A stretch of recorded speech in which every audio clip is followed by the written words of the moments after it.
Welcome back to another episode. My name is Chris, and I love to help you and many others live naturally healthy with Natural Body Man. In this video, I'm going to give you a briefing on hypertrophy training. That's right, hypertrophy training. Many people, especially throughout the USA, build their bodies. And, guys, girls, guys like to have, a lot of times the bigger guys, they build their muscles big, It attracts the opposite sex. It looks mean and tough. It looks strong. A lot of times women, they like to build up their hips area, or to strengthen their legs, or maybe lean down. A lot of times to attract the opposite sex or to satisfy their needs. In many instances also, there is a advantage to this as well in sports, Your offensive and defensive linemen, they need to be big. They need to have strong shoulders and wide hips to, knock down the other opponent so that fullback or running back can go ahead and gain 20 or 30 yards on the next play, Things like this. So each sport has its specific reason for a certain body appeal, body aesthetic to be the advantage one, to have advantage over other body types, okay? This is known. So what we're going to go over today is basically a generalization of how to properly hypertrophy body train your body, which we've learned in scientific research, the approaches that seem to work of good benefit, okay? Yeah. So say, for instance, you're in the gym, okay? Or if you're in lockdown now, maybe you've got your own weight set. Maybe you can implement using different objects as weight resistance, okay? Now, normally, you work your prime movers first, your bigger muscles, okay? Like your legs, your glutes, your quads, your hams, your back, okay? Your latissimus dorsi, your rhomboids, your chest, your pectoralis major, minor, before you go into the minor body parts, okay? Like the calves or maybe the biceps, okay, things like that. So normally you want to increase vasodilation, okay? Vasodilation, you increase the blood cell, the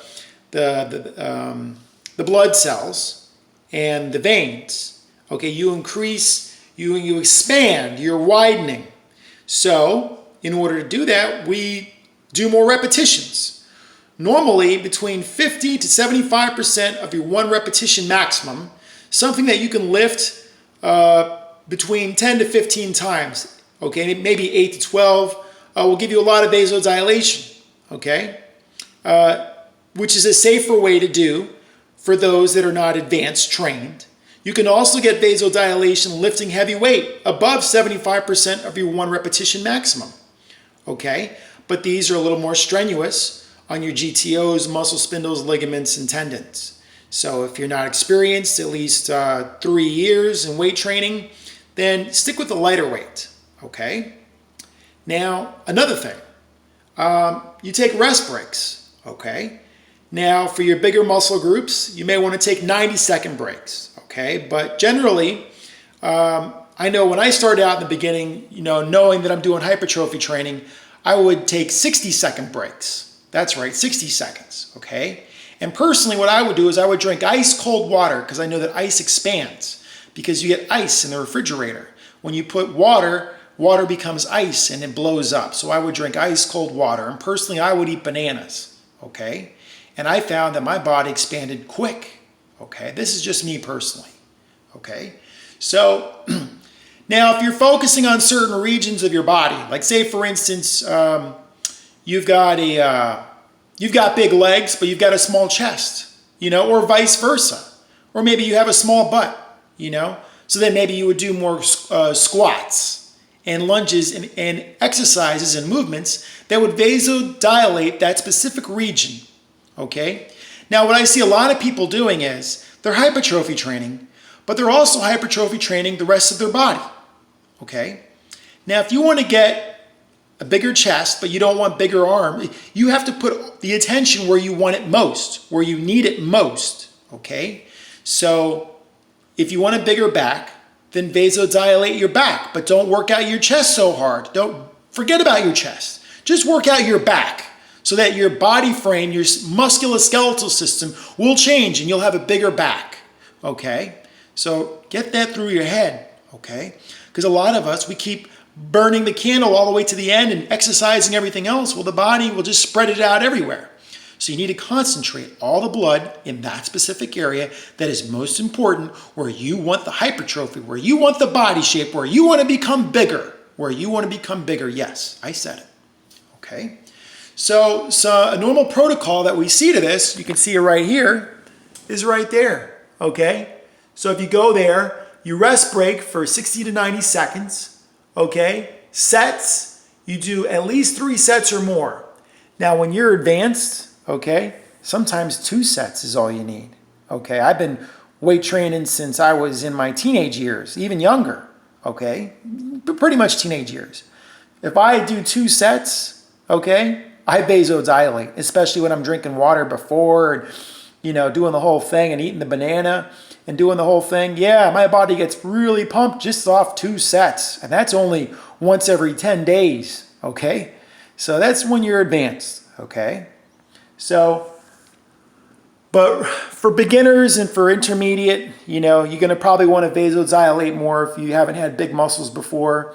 So yeah, so then of course, you do many sets. You know, I've done 10, 12 sets in one region before, you know, German volume training, you know, 10 sets of 10, you know, whatever, you know, so you pump up that region, you drink that ice cold water in between those sets, expand and dilate, okay? Now I'll teach another trick, okay?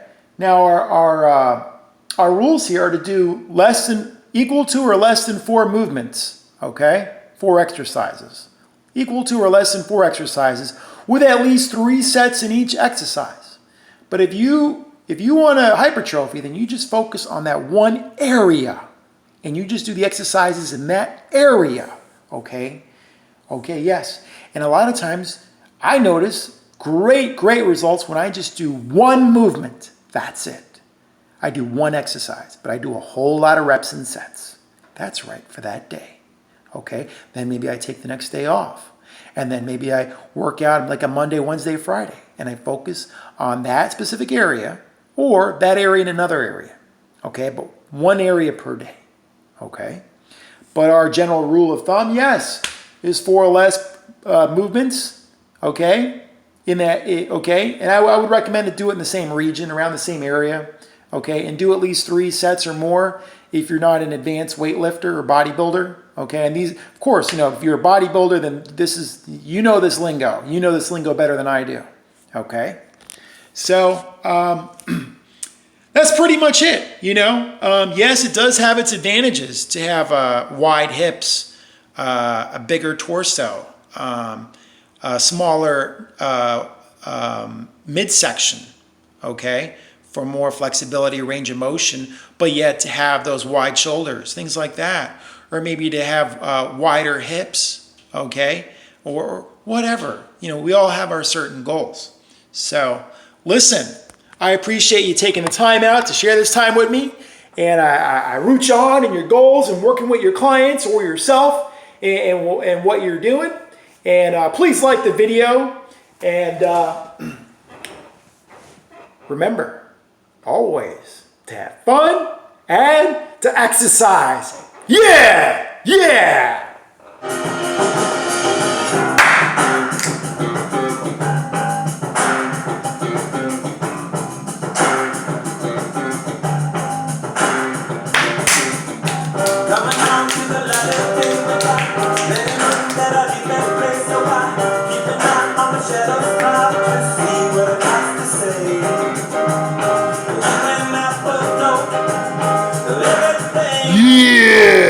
Natural body strong. Yeah.